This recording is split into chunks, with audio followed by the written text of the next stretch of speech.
Welcome to r/IDontWorkHereLady. In today's stories, how an entitled principal abducted my niece since he thought she was skipping class. I finally did it! And Karens of all types.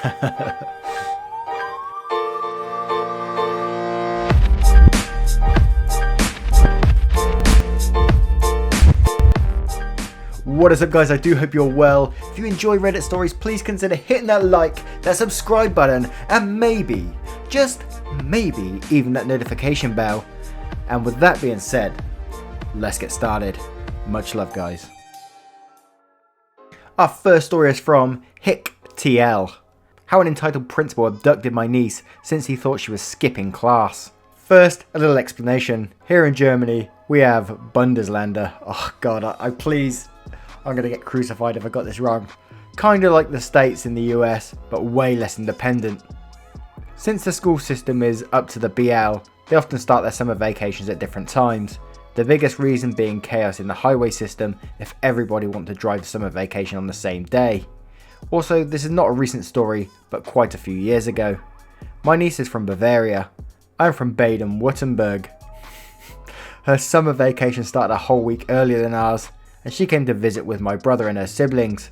It was like in the morning and we decided to take our doggo for a walk and go to the bakery on the other side of the street of a big school complex. I went in, she stayed outside with doggo, I came back and she was gone.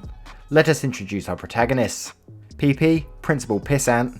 Me, take a guess, N, niece. I decided to call her on the cell phone, and this was the talk.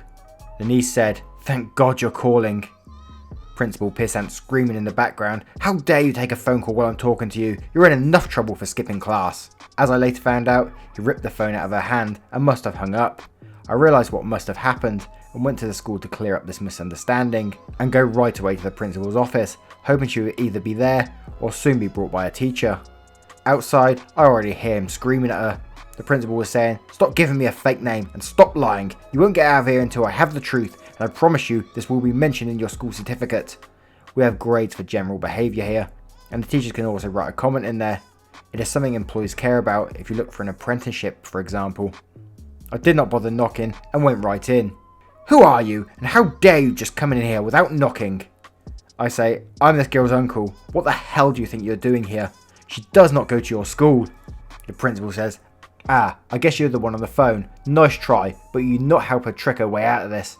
I will get to the bottom of this, and I will only release her to her parents. Now get out of my office or I'll call the police and have you arrested for trespassing in the school." Schools are protected places, so you'll get in way more trouble here for trespassing than you. I say, "I will stay right here and protect my niece from your crazy ass, and calling the cops sounds like a really good idea. After all, you abducted my niece." So I did the call and just told the police that my niece got abducted and to come to the principal's office ASAP. The principal said, "Do you really expect me to believe your fake phone call? She's here until the police is here." Then he started to shout at my niece again, who was in tears by now. I said, "Stop effing shouting at my niece. You will not address her till the police is here or I will shut you up." The principal says, "That is it. I'm calling the police now to have you arrested and finally find out her real name." So he called the police, only to find out I actually did call the police. Suddenly, he was not so sure anymore, and you could tell the cogs in his head were finally starting to turn. About 5 minutes later, the police finally arrived, and they asked us separately. Here is roughly what my niece told the cops. She was walking outside the bakery when the principal came to her like a bat from hell. He screamed at her that he is really fed up with people skipping school this last week before vacation starts and will make an example out of her. Before she could get a word in edgeways, he grabbed her by the arm really hard enough that she got a bad bruise for over a week. And that is what started to get him into real trouble. The cops also took her data and confirmed she is from Bavaria. They asked if we want to press charges, and I just said throw the book at him. Principal heard the police saying press charges and suddenly realised he was in deep crap, so he came over. He said, "Hey, this is just a misunderstanding. You have to understand I have to be strict with people skipping school." I said, "If being strict means you assaulting a 12-year-old so badly she has a handprint on her arm that will create a huge bruise, abducting her from my care and wrongfully imprison her in your office while screaming at her and scaring the bejesus out of her, then no, I do not have to understand that. Please, you're completely blowing this out of proportion. I could get suspended without pay over this and even lose my job." Good. Anybody that treats a scared 12-year-old girl like that should never be able to work with kids. In the end, he really did lose his job, and I'm glad he did.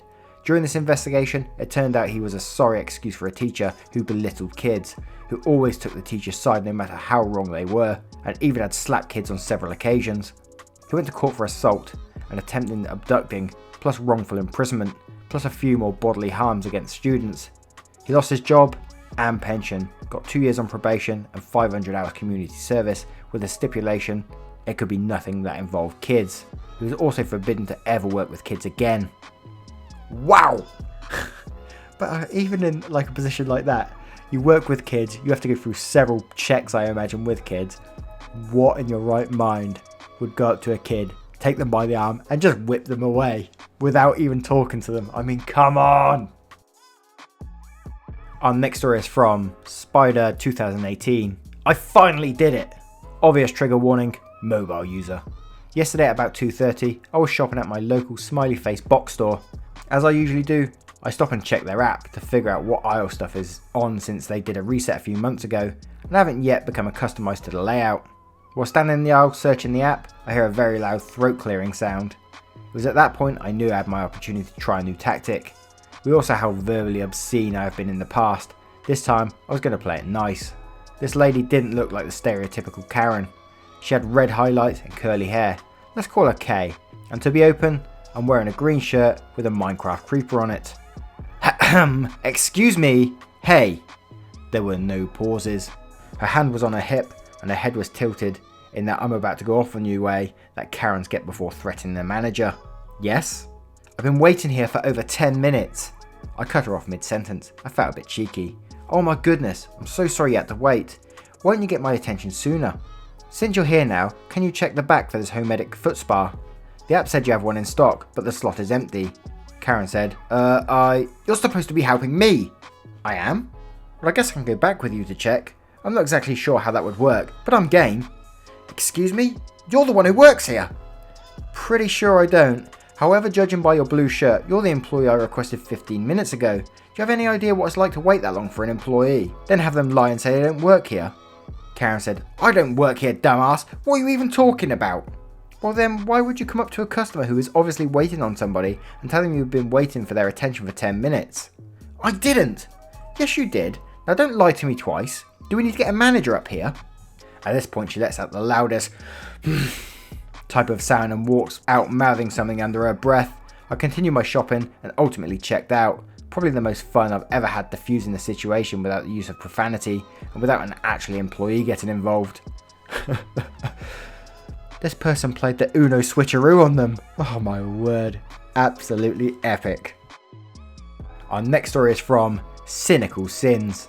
Karens of all types. Okay, so this one could be a little different than what most of you are used to. I work on the West Coast running my own business as a cyber security consultant. I'm 35 and I've been in this business a very long time. I have around 10 employees, however the one we just hired is a special case. Very special. She's one of the dumbest smart people I know, and her attitude says she graduated with honours from Ivy League school, and that means she owns you. Since I'm the owner of the business, I leave most duties to my senior security engineers, so she has probably only seen me a few times in the 3 months she's worked for me. Cast, K Karen. Me, yours truly, MF, manager friend. I was out shopping for supplies in the office, and I decided I was going to drop by my local Sam's Club for some lunch. I used to work there when I was in my early 20s, and I was friends with the now manager of the specific store while we were cashiers together. It's worth mentioning that since I was heading to the office after this, I was dressed in my formal business attire. I promise it comes into play later. The Sam's Club cafe has some of the best food in my opinion for the price that they offer. I finish my food and have a chat with MF.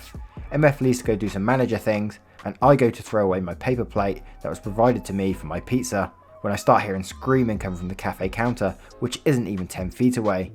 I look over to see what's happening. Karen says, "What do you mean you're out of frozen yogurt? Do you idiots keep anything in stock?" This was a common thing to happen in the summertime since everyone loves frozen yogurt. Karen looks at me and rushes over. "Manager, you're going to do something about this. I want that front bitch fired right this instant. He was rude and called me a bitch for asking for frozen yogurt." I say, "I don't work," and she cut me off before I could continue. But it was then I started to realise she looked familiar. "I don't care. You will fire this pussy ass brat right now or I'm contacting corporate over this." After that it clicked. She's my employee. I said, I can't do anything for you because I don't work here. I thought about telling her, but I wanted to see where this goes. Karen jabs her finger into my chest as hard as she can and twists it. Listen, you retard, I don't know who you think I am, but I'm leagues smarter than you. The only reason you work here is because you're a reject and couldn't finish college. I almost burst out laughing at that comment, but I composed myself. At this point, the actual manager, MF, comes running over and asks what's wrong. Before I could explain, Karen steps in. She says, he, pointing at me, assaulted me and verbally abused me while refusing to fire this employee, the girl behind the cafe counter, who at this point looks visibly horrified. And as his boss, you better fire him right this instant. If you don't, I have all your jobs, you insignificant clowns. Yes, she really said that. She called us clowns. How ironic. Me, pretty much fed up now, revealed my identity. Karen, I'm, insert name, the owner of, insert company name, the consultancy you work for. We just hired you a couple of months ago, right? I showed her my badge with a title name and picture on it. Her face turned whiter than snow. Manager friend says, I saw her jabbing her finger into you. The cops are already on their way. I didn't think it was possible, but her face turned even whiter than it was before. She looked like she was about to hurl. Anyway, the cops show up, look at the security footage, and without even asking me for anything, they handcuff her and take her away. They talk to me and ask me if I want to press charges, and I said yes. Court date pending. I later find out from MF that she actually yanked the girl by the collar, slapped her, and pushed her back before I had seen the yelling. I asked the cops if I could have a word with her before they drove away since she's my employee. They said yes, and I walked up to her sitting in the cop car, hands cuffed behind her back. She was about to speak, but I held my finger up in front of her face. I said, for someone who graduated with honours at Ivy League school, you're pretty dumb. I was never impressed with your work, and now that you're here, I doubt you'll ever get a job in the security field again. Don't bother showing up for work anymore. I had to add that last part because I knew she'd be out on bail. Her husband is pretty wealthy too. Never thought I'd run into a Karen that actually worked for me. Damn! I love that as well. Imagine being a boss, then your employee going mental at someone else and you can just step in and deal with it. Dealing with a Karen, face on, and taking their job away from them. Spicy! Thank you very much for watching this video, guys. If you did enjoy it, please consider hitting that like, that subscribe button, and maybe even that notification bell, as it really, really helps us pushing forward. Much love, guys. Take care now. Goodbye.